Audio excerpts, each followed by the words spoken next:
बिस्मिल्लाहिर्रहमानिर्रहीम। अस्सलाम वालेकुम।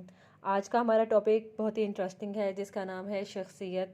हम रोज़मर्रा ज़िंदगी में बहुत सारे लोगों से मिलते हैं जिन्हें हम अपनी शख्सियत से मुतासिर करते हैं और लोगों की शख्सियत से हम मुतासिर होते भी हैं।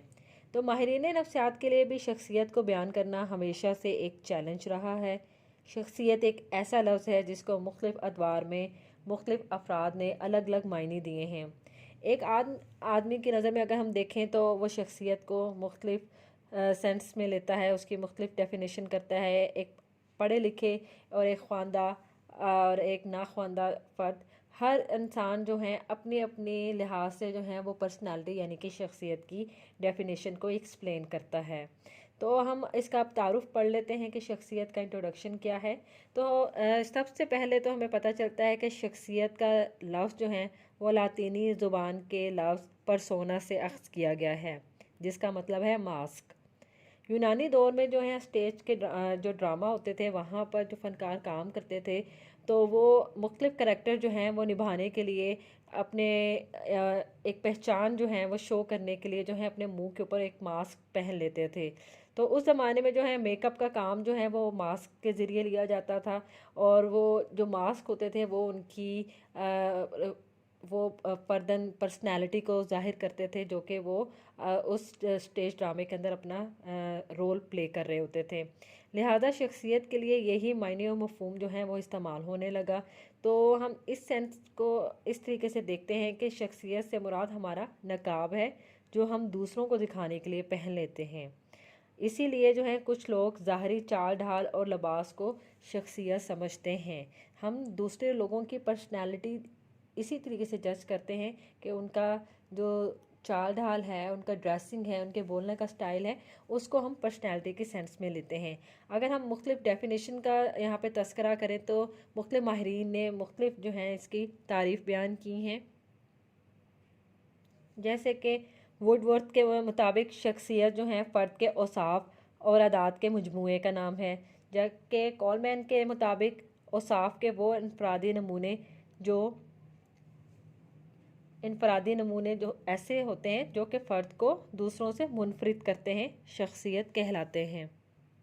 इसके अलावा हम ये भी देखते हैं कि शख्सियत बच्चे की पैदाइश से बनना शुरू होती है और मौत तक ये अमल जो है जारी रहता है, और इसमें विरसे के साथ साथ जो है माहौल भी शामिल होता है।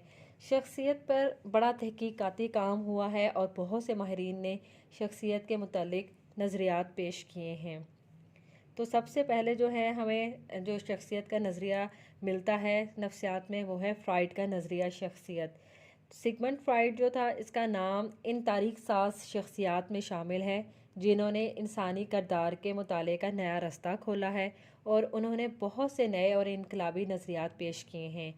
फ्राइड पहला शख्स था जिसने शख्सियत पर एक जामिया नज़रिया पेश किया और ये नज़रिया इसके तवील तजर्बे का निचोड़ है। फ्राइड का जो नज़रिया है वो नफ्सी हरकी नज़रिया कहलाता है और इसको तहलीली नफ्सी का नाम भी दिया जाता है।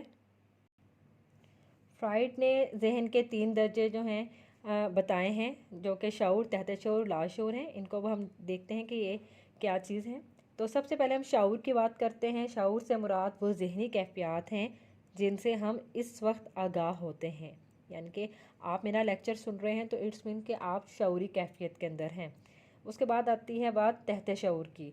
तहत शऊर, कबल शऊरी या तहत शऊरी वो कैफियत हैं जिनसे हम फौरी तौर पर आगाह नहीं होते मगर इन्हें ज़हन के शऊरी हिस्से में लाया जा सकता है। जैसे कि सुबह से उठ के आपने अब तक जो जो काम किए हैं वो आपके तहत शऊर के अंदर महफूज हैं।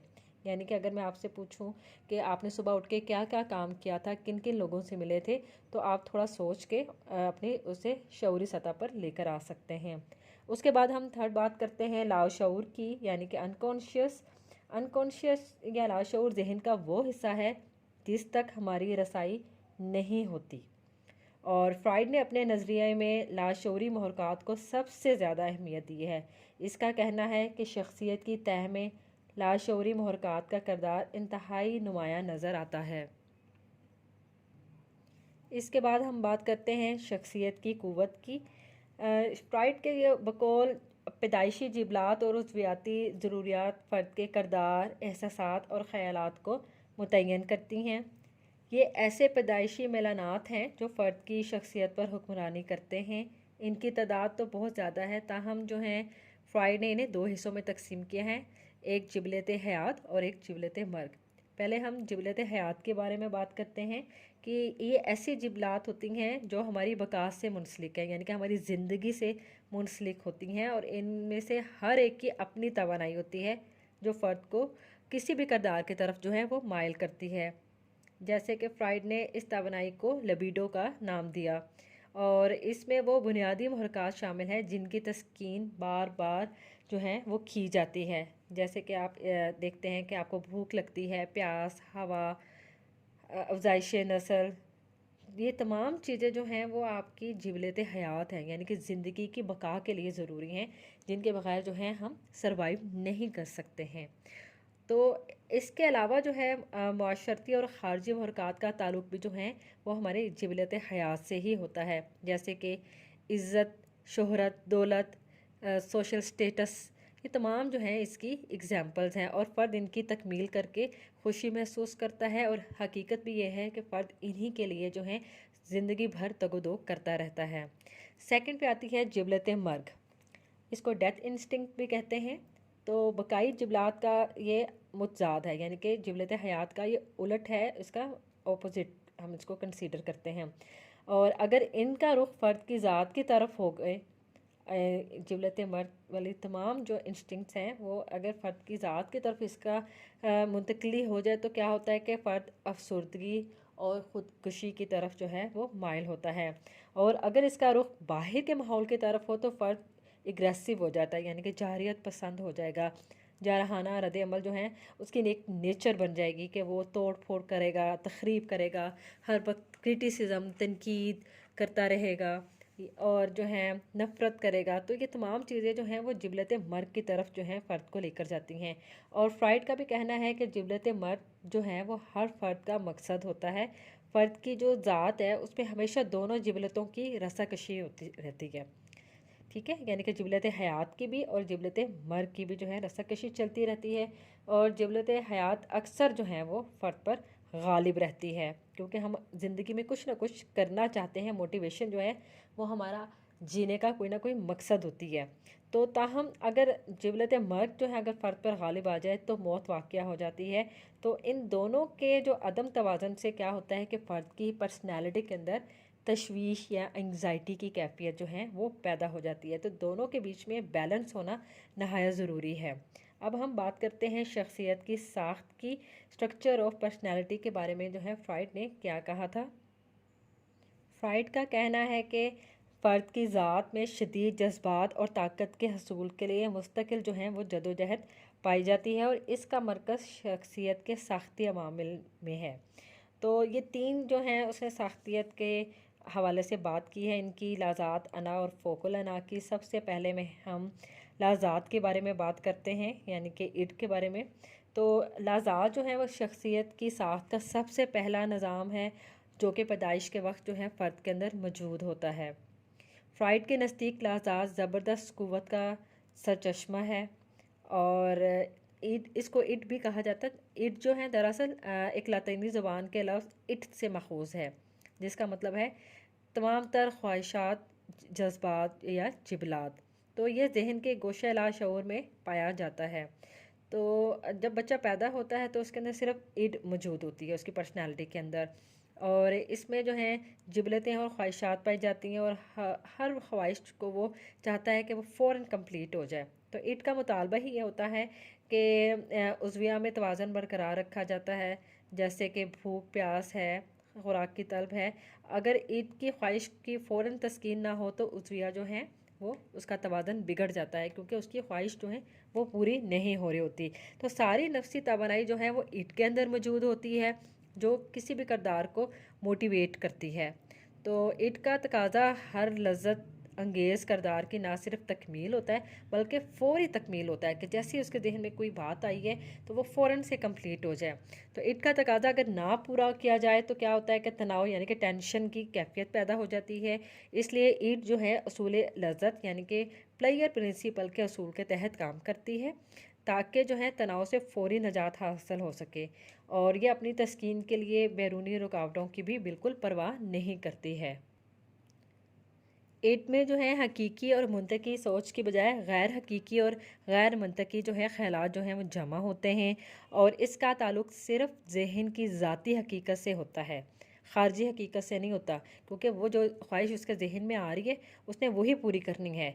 जब कोई जिबलत या ख्वाहिश बेदार होती है फ़र्द के अंदर तो तनाव पैदा हो जाता है, और ईट इसे फ़ौरन जो है इस तनाव को दूर करना चाहती है। तो ये ख्वाहिश जो है, चाहे वो कैसी ही शर्मनाक, गैर अखलाकी, गैर मजहबी क्यों ना हो, फ़ौरन से तस्कीन चाह रही होती है। तो ये हो गया लाज़ात। इसके बाद बात करते हैं हम अना की। तो फ्राइड का कहना है कि ये हिस्सा जो है खुदी और ज़ात से मुतालिक होता है, और ये हिस्सा शऊरी कैफियत से रिलेटेड होता है जो शख्सियत में तवाज़न पैदा करता है। ईगो जो है जब इसके बारे में बात करते हैं हम तो पता चलता है कि ईट की ज़रूरियात की तस्कीन मुनासिब तरीके से नहीं कर पाती, जिसकी वजह से शख्सियत का दूसरा निज़ाम जो है ईगो पैदा होता है। तो ये लाज़ात का हिस्सा होता है और इसी की तवानाई जो है सर्व करता है। ईगो का मकसद भी ख्वाहिशात की तस्कीन होता है, लेकिन शऊरी होने की वजह से ये बैरूनी हालात के मुताबिक वसाइल और ज़राए इस्तेमाल करता है। इसलिए जो है इसे असूल हकीकत यानी कि रियलिटी प्रिंसिपल के तहत काम करना कहा जाता है। तो हम लाज़ात को जो है प्लेयर प्रिंसिपल के तहत काम करना कहते हैं, और अना का जो है वो रियलिटी प्रिंसिपल के तहत यानी कि असूल हकीकत के तहत काम करना कहते हैं। तो ईगो का किरदार जो है वो हमेशा हकीकत पसंदाना होगा, और ये ईट की ख्वाहिशात को माकूल बंदोबस्त होने तक रोके रखती है। यानी कि ईट ने जो ख्वाहिश कहा है तो वो ईगो ने उसको कोई ना कोई, जब तक उसका माकूल बंदोबस्त नहीं हो जाता उस ख्वाहिश को पूरा करने का, उसको तब तक डिले करता है। ठीक है, ये इन ख्वाहिशात को रद्द नहीं करेगी बल्कि डिले करेगी। तो इस वक्त तक ईट का ये तनाव बर्दाश्त भी करती है ईगो, और जब तक इनकी खातिर ख्वाह जो है तकमील का बंदोबस्त ना हो जाए। तो ईगो ने जो है वो तमाम ईट का जो है प्रेशर बर्दाश्त करना होता है। तो इसके अलावा ये शख्सियत के तीनों निज़ामों ईगो, ईट, ईगो और सुपर ईगो में जो है तवाज़न का भी जो है ज़िम्मेदार होती है। उसके बाद हम बात करते हैं सुपर ईगो की यानी कि फोकल अना की। शख्सियत का ये निज़ाम जो है वो इखलाकी और इस्लाही है। ठीक है, यानी कि बच्चे में इस निज़ाम को जो नशोनुमा पाने के लिए 5 साल का अरसा दरकार होता है, और ये लज्जत और हकीकत की बजाय मसालियत पसंदी से काम लेती है। हमारे वालिदैन, मज़हब, मुआशरा और अखलाकी इक़दार जो भी हम बच्चे को सिखा रहे होते हैं, बच्चा इन्हें कबूल करके अपनी ज़ात का हिस्सा बना लेता है। यूँ जो है फ़र्द के अंदर जो है सुपर ईगो यानी कि फोकल अना जो है वो उसकी तश्कील होती है। तो वालिदैन और हमारा मुआशरा जो है मुख्तलिफ बुराइयों से बच्चे को रोक रहा होता है, अच्छी और बुरी अक़दार के बारे में तालीम दे रहा होता है, सज़ा और जज़ा के बारे में जो है उनको बता रहा होता है। तो फोकल अना जो है वो इखलाकी असूल यानी कि मॉरल प्रिंसिपल के तहत जो है वो काम करती है, हमारी अखलाकियात के तहत काम करती है, जिसके नतीजे में शख्सियत में जो है एक तवाज़न बरकरार होता है। लाज़ात से जो है अना, और अना से जो है फोकल अना जो है वो नशोनुमा पाती है। इस तरह फोकल अना शख्सियत का तीसरा और आखिरी निज़ाम है, और ये शख्सियत का इखलाकी पहलू होता है जो कि मसालियत पसंदी की बजाय मसाली मकसद और लज्जत पसंदी की बजाय तकमील की कोशिश करता है। तो आई होप सो स्टूडेंट्स, आज का ये टॉपिक आपको फ्राइड का नज़रिया शख्सियत अच्छे तरीके से समझ में आ गया होगा, जिसमें हमने शख्सियत की क़ुव्वत और शख्सियत के साथ आज पढ़ा है। अपना ख्याल रखिएगा। अल्लाह हाफिज़।